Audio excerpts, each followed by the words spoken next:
Xo'sh. Inverter 500 watt. 12 volt kirish, 220 volt chiqishi. Bugun shuni ko'rib chiqamiz. Bu inverterni nima ish qiladi, qanday ishlaydi, nimadan quvvat oladi, 12 volt i qayerga chiqarib beradi. Mana shuni bugun ko'rib chiqamiz. 12 volt akkumulyatordan 12 volt oladi i uni ishlab 12 volt qayta ishlab 220 volt chiqarib beradi. Bu uchun buni ishlatish uchun bizga kerak bitta akkumulyator. Mana shunday bitta akkumulyator kerak. Xo'sh.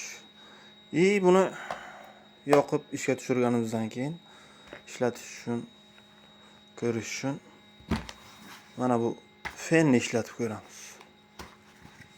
Fen. Mana bunday zaryadnik ham bor. Bu akkumulyatorni zaryadniki. Xo'sh, 12 volt 10 amper. Bu akkumulyatorni zaryadkaga qo'yish uchun. Xo'sh, buni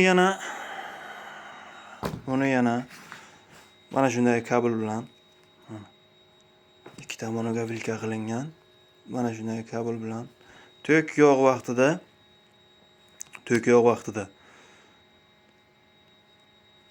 uyga ishlatsa ham bo'ladi. Bu uyda hamma narsani ishlata olmaydi. Bu 500 watt kichik, kam. Bu nimalarga kuchi yetadi? Buni 500 watt hozir televizorni yoqishga, uydagi lampochkalarni yoqishga kuchi yetadi. Undan yuqorisiga ishlab bilmaydi, o'chib qoladi inverter. Undan yuqorisiga o'chib qoladi. Televizor lampochkalar. Lampochkalarni yoqqanda ham anchagina lampochka yoqadi. Sizni uyingizni bemalol yoritib beradi. Xo'sh, bo'lmasa ulaymiz. Xo'sh, hamma narsani olamiz, bu yoqdan bo'shatamiz. Mana shu narsa. Buni o'zim ko'proq tok olish uchun, ko'proq instrumentni ishlatish uchun mana shunaqa o'zim ulab olganman. Mana bu yog'i akkumulyatorga ulanadi. Bu yog'i buni chiqarib beradi 220 volt. Bu yerda boshqa hech narsa yo'q. Mana ko'taramiz. Hech narsa yo'q, bu hech qayerga tokka ulanmagan. Mana faqat mana shuni o'zi. Mana bu yoqda ikkita lampochkasi bor. Pastida qizil, nagruzkaga qolsa qizil yonadi. Normal holatda mana bu yashil yonadi. Hozir knopkasi yoniq turibdi. Mana endi akkumulyatorga ulaymiz. Xo'sh, qizilni plyusga ulaymiz. Mana bu qorasini minusga ulaymiz. Tok chiqdi. Ishga tushdi. Yashil yondi. Ana endi ishlayapti. Mana ishlayapti. Ana endi mana shu zaryadnik akkumulyatorniki. Bu yerga boshqa kabel kelgani yo'q. Mana endi shu zaryadnikni ulaymiz.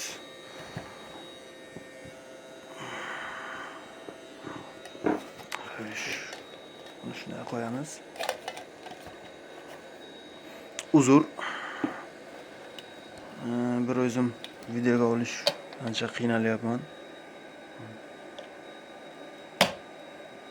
Uladik. Yondi. Xo'sh. Ana endi 14 volt. Bu hali hech narsaga ulanmagan.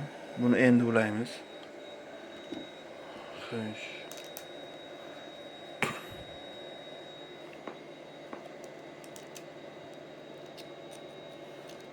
o'zini o'ziga ulaymiz.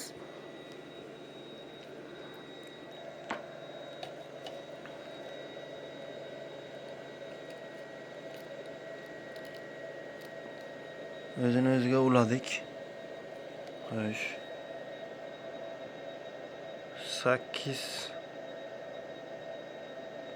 807-806 amper zaryad ketyapti akkumulyatorga. Akkumulyator 50% zaryad bor deyapti. Xo'sh. Buni olamiz.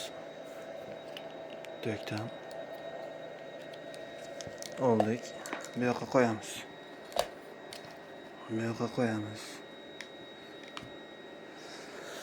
Ana endi mana bu fenni ulaymiz.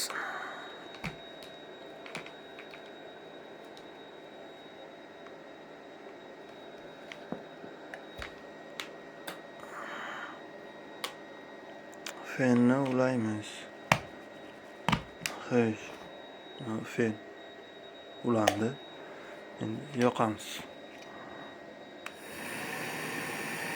Birinchi skors yondi. Ishlayapti. Ikkinchi skorsga qo'yamiz.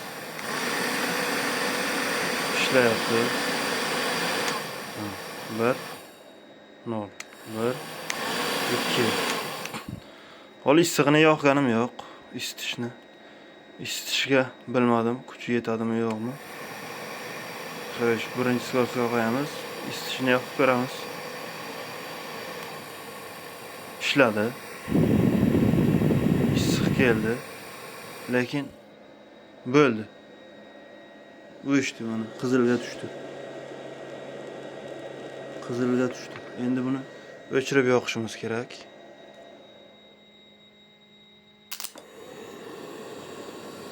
Fen yana ishladi. Fenni o'chiramiz.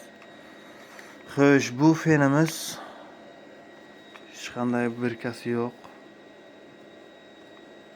Fen ham 1 kilovatga yaqin tortadi. Hozir men prosta birinchi skorsga qo'ydim. Agar ikkinchi skorsga qo'ysam, srazu o'char edi. Ikkinchi skorsga ham qo'yib ko'ramiz. 1 2 bo'ldi. O'chdi. Bu yo'q ko'tara olmaydi. O'chiramiz. Akkumulyatordan uzamiz, qaytib qo'yamiz. Yondi.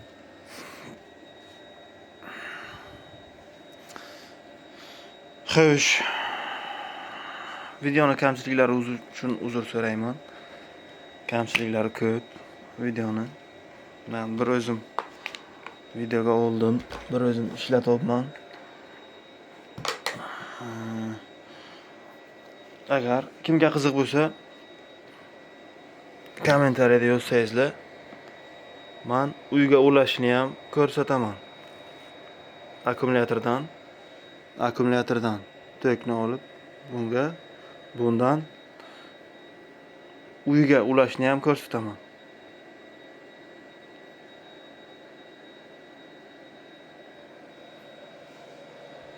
Rahmat hammaga, sog' bo'linglar.